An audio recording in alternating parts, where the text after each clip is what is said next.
I went to Starbucks, and I come back to the apartment here. I come back up to my apartment, and this is on my dad's property. My dad owns this property, but this is where I reside. Anyway, I come in here, I come into my bathroom, and I notice in my bathroom that the toilet seat is up. The toilet seat is up on my toilet. I haven't put my toilet seat up. I know for a fact that this toilet seat was down. I know for a fact that the toilet seat was down. I never put my toilet seat up because I don't like it messing up my toilet. This is Travis Reinking. Travis Reinking was born in Morton, a small town located in central Illinois. His parents, Jeffrey and Judy, raised him and his 3 siblings in a middle-class home. Jeffrey had his own crane rental company, J&J Cranes. Travis was homeschooled until grade 9.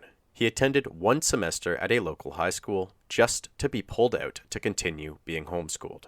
Due to this, Travis was never very social outside of his family. After school, Travis started working for his dad's company and even rented the apartment above the business headquarters in Tremont. Tremont is a quite isolated area, so Travis didn't have any neighbors nearby. In 2014, when Travis was about 24 years old, he started hearing voices in his head.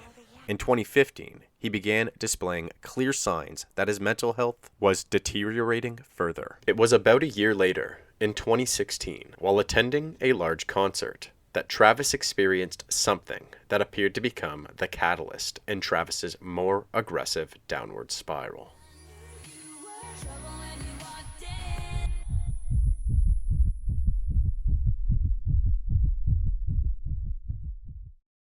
Travis went to see Taylor Swift live at a concert. During her performance, Travis was convinced that he had seen Taylor make eye contact and mouth the word hello. From that point on, Travis was obsessed. He believed he and Taylor were now in an exclusive relationship, texting every day and even having small fights, as most couples do, and so on.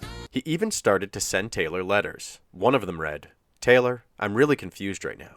I don't know if it was you in the pictures on Instagram, or if it was someone who looks like you. Do you really have a twin sister? If you do, which one of you am I really in love with then? I want the Taylor that wrote those beautiful songs and sang to me at her concert. Maybe Taylor 1 wrote half, and Taylor 2 wrote the other half. Maybe I saw Taylor 1 in Morton, and Taylor 2 in concert. Who is the girl in the music videos then?" At one point, Travis had claimed to have made plans with Taylor. Plans for the two of them to meet at a Dairy Queen. When he arrived at the Dairy Queen, he went inside, and there Taylor was in all her glory. But apparently, Taylor then ran outside and climbed to the top of the building. So naturally, Travis followed her to the top of the Dairy Queen. The cops were called, but no charges were placed, as no serious crime was committed. It was at this point that Travis's parents reached a level of concern that was enough to call the police and ask if they were able to help him. Travis became paranoid and suspicious of the people that were genuinely trying to help him live a healthy life. Regardless, he reluctantly agreed to go to the hospital and seek professional guidance. After 9 days in the hospital, doctors diagnosed him with schizophrenia.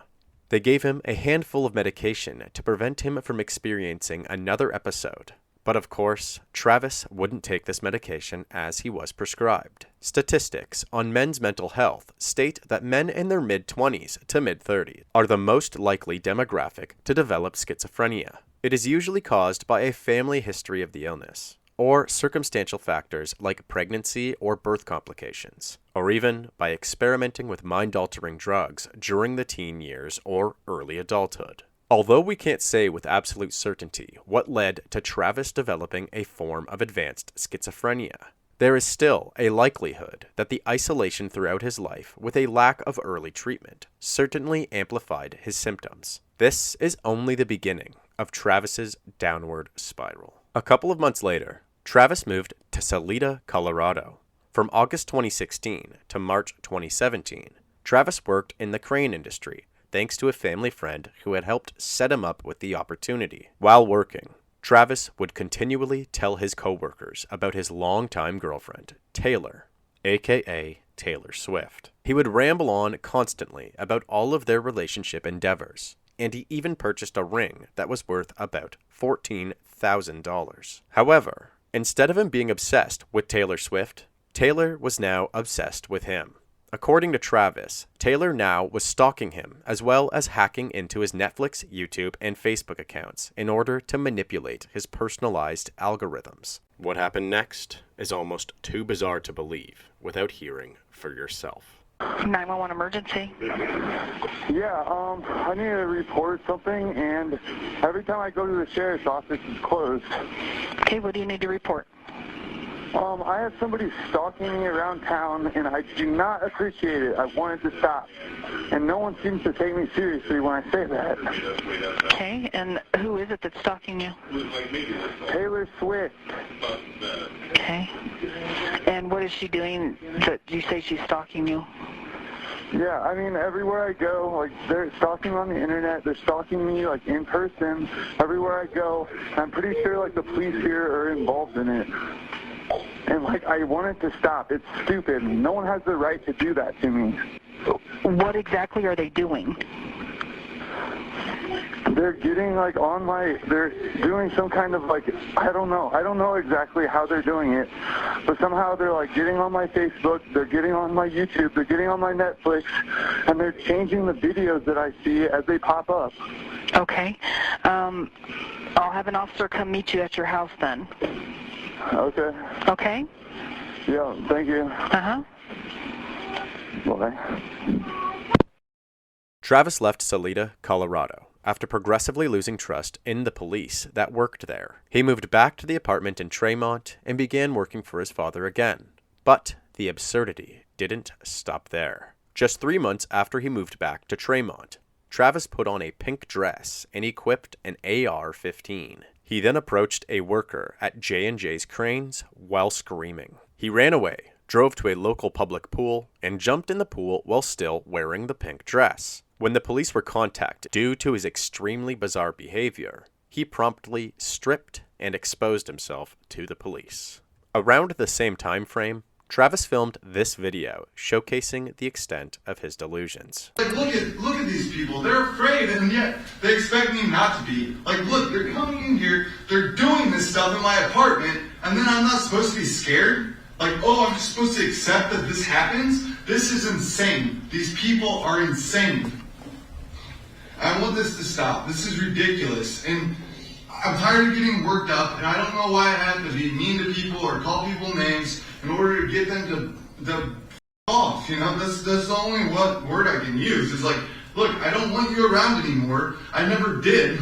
Like, I didn't ever ask anybody into my apartment. I've never done that. I don't want them anywhere near here. I mean, this whole thing is criminal, what these people are doing to me. And then they blow it off like it's just some game, and I'm just supposed to be okay with it, when they're not even okay with this stuff. It's stupid. And when you come in here and do this stuff, that just tells me you're a fucking criminal, that you believe guys are criminals, and that's wrong. Like, all guys aren't criminals, you know? And I don't like you because of the way you portray men. You're sick. I don't want anything to do with people like that. In July of 2017, Travis drove all the way to the White House and drew a crowd by making a scene. He was exclaiming that he was actually a sovereign citizen and that he possessed the right to inspect the White House grounds. This incident resulted in 32 hours of community service and all of Travis's weapons to be confiscated by the police. The police eventually returned all of these items to Travis's father, but he was obligated to keep them away from Travis. The next year, on February 23, 2018, a mother staying at a Tremont hotel with her 2 children contacted the police about a man who was screaming and had broken into her room when she asked him to quiet down.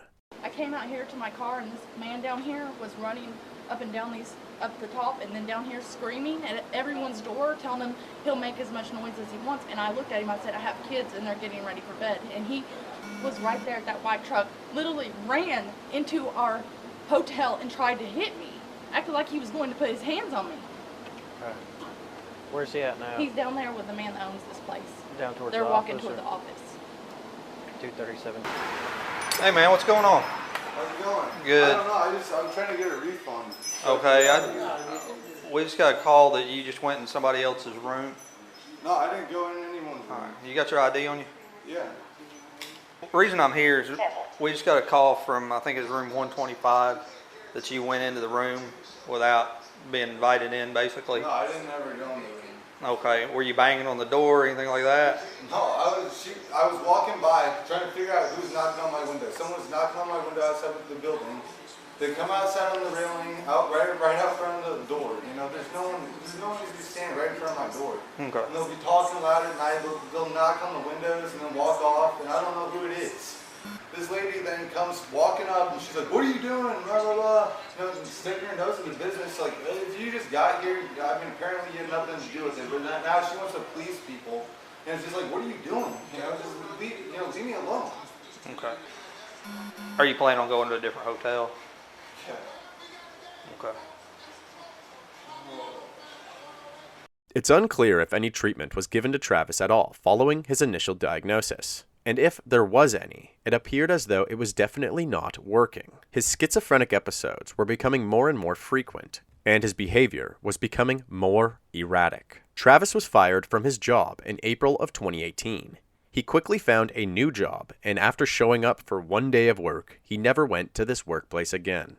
In May of 2018, Travis stole a BMW from a dealership and went for a joyride, which resulted in a brief police chase through the streets of Tremont. This concluded with Travis abandoning the vehicle very close to his apartment. At the time, officers were unable to piece together that Travis was responsible for the theft and subsequent car chase. So, he was not arrested or charged for this incident. At 3:20 a.m. on April 22nd, 2018, Travis Reinking pulled into a Waffle House parking lot.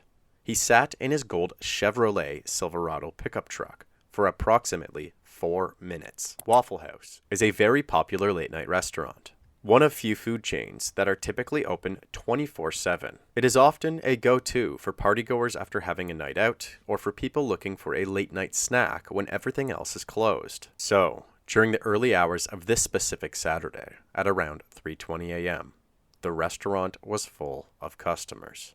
At 3:24 a.m., Travis exited his vehicle, revealing his outfit, which was nothing at all except for a green jacket.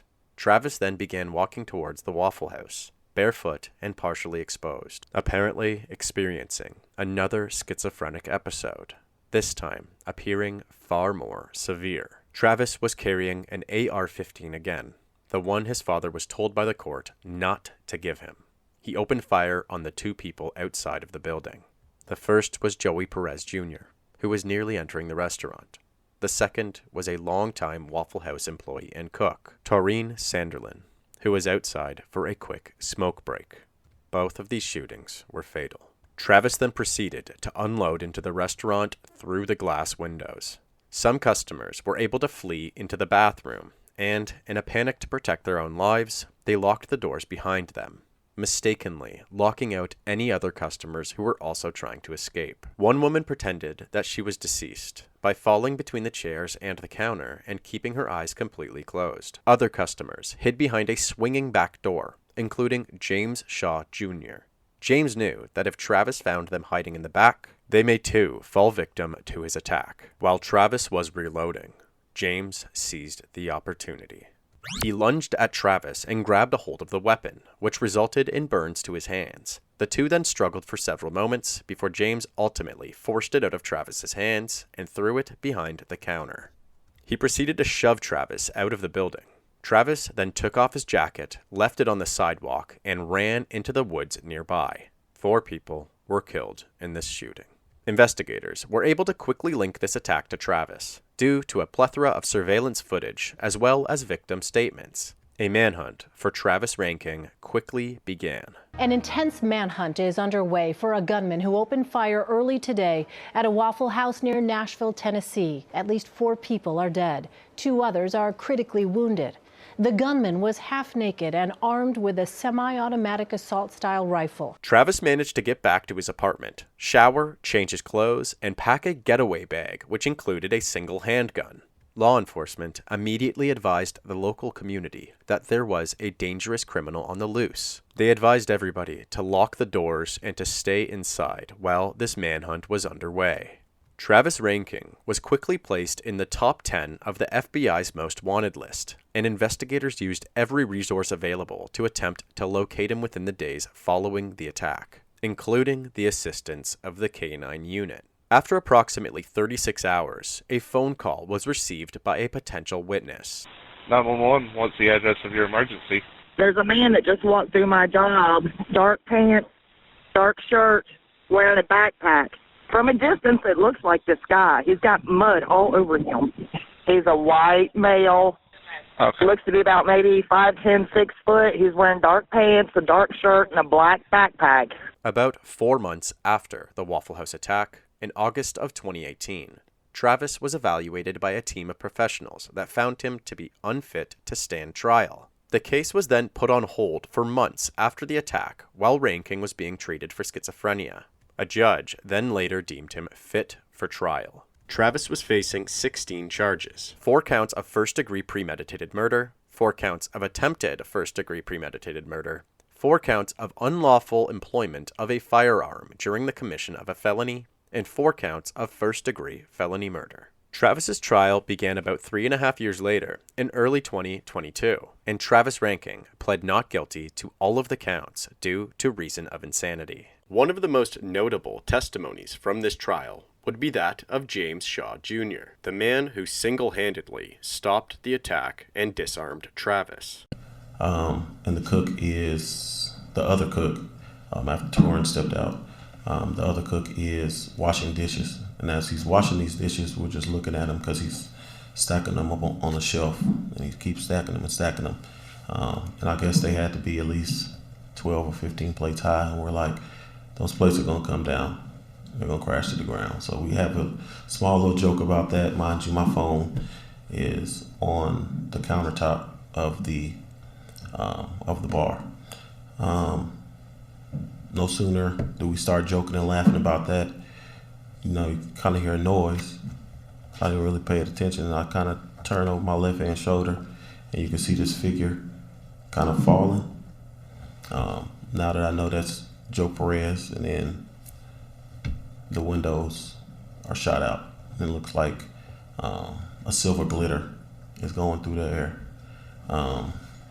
Was there ever a pause in the gunshots? Yes, it was. What did you do when you heard the pause? I acted. What do you mean by that? There was a voice that told me to do it. Do it now. And I acted upon that voice because I didn't see any other way. That's why I didn't go in the bathroom, because I told myself that's like shooting fish in a barrel, literally. So I wanted to stay outside that door, try to keep eye on him, and just try to find my moment, just try to find my opportunity. And it presented itself. On February 4th, 2022, a jury found Travis Reinking guilty of all charges, and he was sentenced to 4 counts of life in prison without the possibility of parole. Jeffrey Reinking also faced charges in Illinois over accusations that he provided his son with the rifle used in the shooting. He pled not guilty. However, he later admitted to opening the safe where the guns were stored. Ultimately, Jeffrey Reinking was found guilty. After filing a motion to reconsider, his sentencing has been delayed. And after the events that took place on April 22nd, 2018, James Shaw Jr. was honored for his bravery. You were confronted with the most unspeakable evil imaginable, and you acted with the utmost honor and heroism imaginable. And I want to say, James Shaw Jr., that you are my hero, and you are Tennessee's hero. I do, once again, apologize to the people that lost loved ones, friends or family. James also started a GoFundMe for the funerals of the victims. He raised over $215,000. Travis Reinking currently resides at the Morgan County Correctional Complex.